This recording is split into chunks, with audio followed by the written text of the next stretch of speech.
Selamat siang, perkenalkan nama saya Maharani Sitorus dengan NIM 11S23044.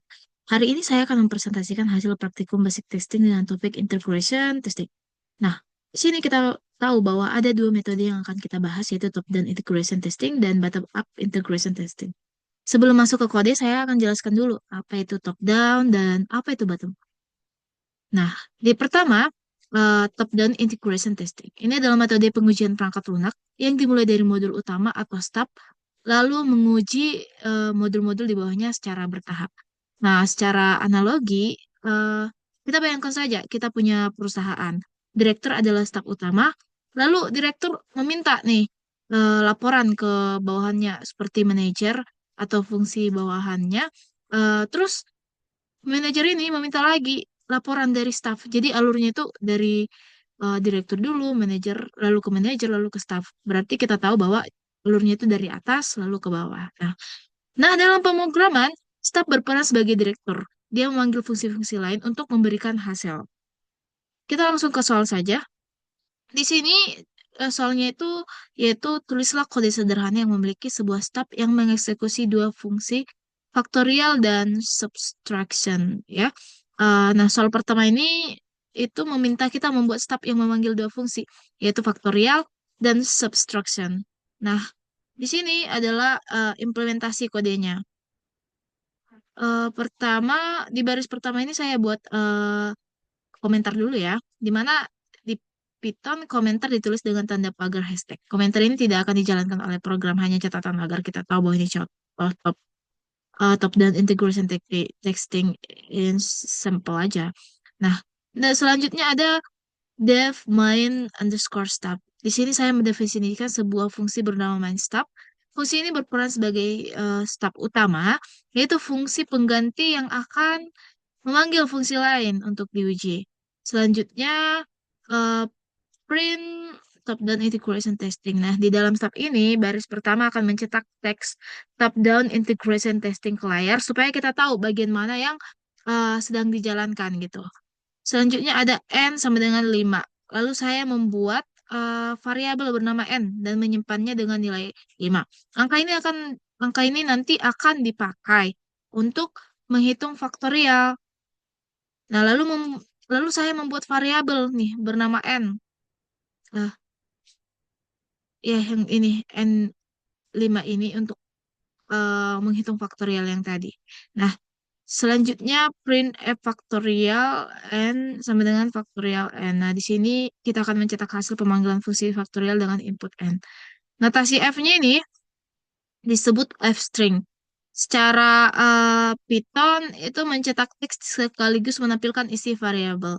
Jadi program akan memanggil fungsi faktorial dengan nilai 5, lalu mencetak hasilnya. Di sini saya panggil fungsi abstraction dengan A, B sama dengan 10,4. Nah, di baris ini saya menyimpan angka 10 ke variabel A dan 4 ke variabel B. Kedua angka ini akan dipakai untuk operasi pengurangan untuk eh, fungsi subtraction nanti ya. Lalu di sini print f subtraction ini eh, itu untuk mencetak hasil dari fungsi subtraction dengan input 10 dan 4. Jadi program akan menampilkan hasil dari pengurangan 10 dikurangi 4 gitu. Lalu kita fungsi nyata, di mana di sini saya mendefinisikan fungsi faktorial dengan parameter n. Fungsi ini bertugas untuk menghitung faktorial dari sebuah bilangan. Di sini if n sama dengan 0 or n sama dengan 1 return 1, kalau nilai n adalah 0 atau 1, maka langsung kembalikan 1. Karena secara matematika 0 faktorial itu kita tahu kan 1. 1 faktorial juga 1. Nah, selanjutnya itu return n dikali faktorial n kurang 1 ini. Kalau nilai n lebih besar dari 1, maka program akan mengalihkan n dengan faktorial dari n kurang 1. Inilah yang disebut dengan rekursi, yaitu fungsi yang memanggil dirinya sendiri. Misalnya, faktorial 5 nih, kita tahu 5 dikali faktorial 4 begitu. Lalu faktorial 4 itu 4 dikali faktorial 3 dan seterusnya kayak gitu, sampai berhenti di faktorial 1. Nah, selanjutnya kita mendefinisikan subtraction di mana eh, dengan parameter A dan B ya. Dan fungsi ini akan mengembalikan hasil pengurangan, yaitu return A dikurang B. Nah, di sini ini hasilnya adalah A dikurang B. Jadi kalau kita masukkan angkanya itu 10 dan 4, hasilnya itu 6. Kita panggil main stub, di mana ini adalah fungsi terakhir yang saat dijalankan step ini akan memanggil factorial dan subtraction, lalu menampilkan hasilnya. Nah, ini saya sudah sudah jalankan lagi ya, kita jalankan lagi aja ya. Nah, di sini kan sudah saya jelaskan tadi, top down integration testing, di mana kita kan eh, panggil n-nya itu 5 ya. Di mana faktorial 5 sama dengan 120. Nah, 5 itu kan kalau kita tahu memang faktorialnya 5 itu 125 kali 4 kali 3 kali 2 kali 2 kali 1 itu 120. Nah, kalau subtraction 10,4 itu sama dengan 6, di mana kita tahu 10 dikurang 4 adalah 6. Nah, selanjutnya kita akan masuk ke bottom up ya, ke bottom up, di mana bottom up integration testing itu kebalikan dari top down. Di sini kita mulai dari fungsi-fungsi kecil lalu menggabungkan ke atas dengan driver.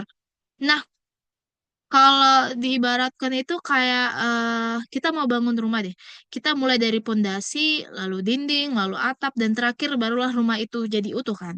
Nah, fungsi-fungsi kecil itu pondasi, sedangkan driver adalah atap yang menyatukan semuanya. Ya kan? Nah, selanjutnya kita baca dulu soalnya. Please write a simple piece of code. eh, atau tulislah kode sederhana yang mengimplementasikan fungsi GCD, fungsi isODD, fungsi eksponen, dan sebuah driver untuk menjalankan semua fungsi. Hmm, nah, di sini soal kedua itu meminta kita membuat 3 fungsi. GCD, isODD, dan eksponen, lalu semuanya dijalankan oleh driver ya. Nah, di sini kita definisikan dulu GCD A, B, di mana eh, fungsi bernama GCD dengan parameter A dan B. Fungsi ini digunakan untuk mencari pembagi terbesar atau greatest common divisor dari dua bilangan ya. Lalu while B tanda seru sama dengan 0 itu di dalamnya adalah perulangan while. Artinya, selama B tidak sama dengan 0, maka perulangan akan terus berjalan. Ya, gitulah artinya. Kalau B-nya nggak 0 berarti eh, perulangan akan terus berjalan gitu. Lalu A, B di mana sama dengan B di mana A modulo B. Kemudian nilai A diganti dengan B dan nilai B diganti dengan sisa bagi A mm, persen B. Ini adalah algoritma Euclidean dan untuk menghitung GCD. Lalu return A.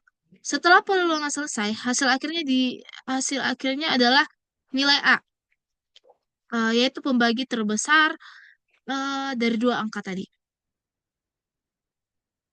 Selanjutnya kita definisikan dulu isODD dengan parameter L, di mana fungsi ini digunakan untuk mengecek apakah sebuah bilangan itu ganjil gitu. Di mana return n modulo 2 itu tidak boleh sama dengan 0. Nah, kalau hasil n modulo 2 tidak sama dengan 0, berarti n adalah ganjil. Fungsi ini akan mengembalikan true kalau angka ganjil, dan false kalau genap gitu. Selanjutnya kita definisikan eksponen lagi, di mana parameternya x, y, di mana fungsi ini adalah menghitung pemangkatan dengan return x pangkat y, di dalamnya ini dikembalikan hasil x, x pangkat y, simbol simbol ini pangkat ya. Jadi 2 bintang 5 itu artinya 2 pangkat 5, hasilnya 32 ya. Kalau kita tahu 2 pangkat 5 itu pasti hasilnya 32 gitu. Lalu kita definisikan driver. Nah, di mana saya buat fungsi driver ini untuk bertindak sebagai pengendali utama yang akan memanggil fungsi-fungsi kecil tadi. Di mana kita print dulu bottom up integration testing, yaitu eh, mencetak teks supaya kita tahu sedang menjalankan bagian bottom up ya. Selanjutnya kita print GCD 4818 sama dengan GCD 48 48,18. Nah, itu untuk memanggil fungsi GCD dengan input 48 dan 18. Hasilnya adalah 6 karena pembagi terbesar dari 48 dan 18 adalah 6. Selanjutnya print ISO-DD7. ISO-DD7 eh itu kita seperti fungsi yang kita tahu ya, itu ngecek apakah 7 itu ganjil dengan memanggil ISO-DD7. Hasilnya itu pasti kita tahu artinya true ya, karena 7 memang ganjil kan. Selanjutnya saya panggil lagi ISO-DD10. Itu mengecek apakah 10 itu ganjil. Itu pasti hasilnya false karena kan 10 itu genap. Selanjutnya kita panggil fungsi eksponen 2,5 di mana eksponen 2 pangkat 5 ya. 2 pangkat 5 berarti 32 gitu. Nah, di akhir program kita panggil driver. Driver yang seperti yang saya jelaskan tadi kan, driver itu untuk menggabungkan semua fungsi. Nah, jadi semua fungsi kecil yang kita buat tadi itu akan diuji sekaligus. Nah, output yang akan muncul adalah kita jalankan ulang ya. Ini bottom up integration testing di mana kalau karena kita di sini udah memanggil fungsi-fungsinya print GCD gitu GCD 48,18 yaitu sama dengan 6 di mana GCD tadi eh apa GCD itu adalah eh, hasil pembagi terbesar ya, pembagi hasil terbesar yaitu 6. Is ODD apakah 7 itu ganjil ya, benar ya. Kalau 10 apakah 10 itu eh, ganjil, itu false. Lalu eksponen 2,5 di mana 2 pangkat 5 adalah 32 ya, itu benar. Nah, sekian adalah presentasi dari top down ya, top down dan bottom up integration. Nah, kalau kita simpulkan nih ya, top down integration testing dimulai dari step utama, kemudian memanggil fungsi yang ada di bawahnya. Nah, kalau bottom up integration testing dimulai dari fungsi-fungsi kecil, lalu semuanya digabungkan dan diuji lewat driver. Dengan implementasi Python sederhana ini, kita bisa melihat perbedaan kedua metode pengujian secara jelas. Sekian penjelasan dari saya. Jika ada kata-kata atau penjelasan yang kurang dipahami, boleh ditanya atau eh, harus bisa dimaklumi. Terima kasih.